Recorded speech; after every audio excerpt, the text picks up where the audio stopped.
అంబేద్కర్ విగ్రహం ఎక్కడ చూసినా ఒక గంభీరం కనిపిస్తుంది. కానీ ఆ గంభీరం వెనుక ఎంతో విషాదం ఉందని ధర్మవరం నియోజకవర్గ టీడీపీ ఇన్ఛార్జ్ పరిటాల శ్రీరామ్ అన్నారు. రామగిరి మండలం గరికెమెల్లపల్లి గ్రామంలో అంబేద్కర్ విగ్రహావిష్కరణ కార్యక్రమం పండుగ వాతావరణంలో జరిగింది. టీడీపీ సీనియర్ నాయకుడు ఎల్ నారాయణ చౌదరి సహకారంతో విగ్రహం ఏర్పాటు చేశారు. ఈ సందర్భంగా గ్రామస్తులు పెద్ద ఎత్తున బోనాలతో తరలివచ్చి సందడి చేశారు.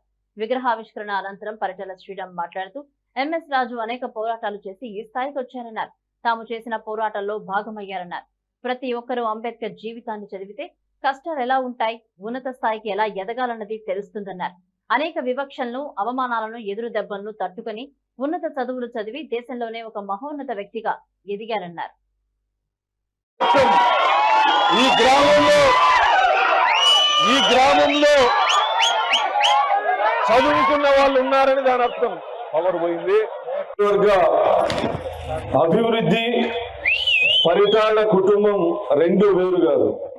రాప్తా నియోజకవర్గ అభివృద్ధి గురించి అప్పుడు ఇప్పుడు ఎప్పుడు మాట్లాడుకున్నా పరిటాల అనే 4 అక్షరాలు లేకుండా ఈ నియోజకవర్గం గురించి మాట్లాడడానికి ఏమీ ఉండదని చెప్పి సందర్భంగా తెలియజేస్తూ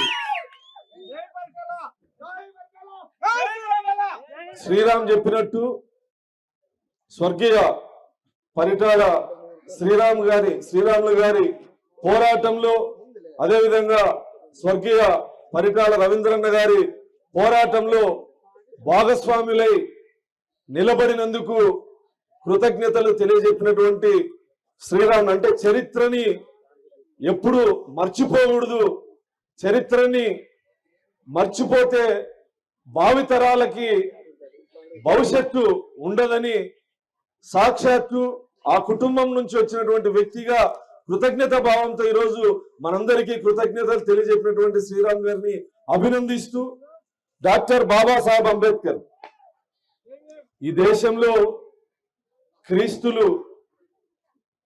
క్రైస్తవులు క్రీస్తుని కొలుస్తారు, హిందువులు రామున్నో, కృష్ణున్నో, వెంకటేశ్వర స్వామిని కొలుస్తారు, ముస్లింస్ అల్లాని కొలుస్తారు. కానీ భారతదేశంలో పుట్టిన ప్రతి ఒక్కరూ కలిసి మొక్కాల్సిన ఏకైక దైవం డాక్టర్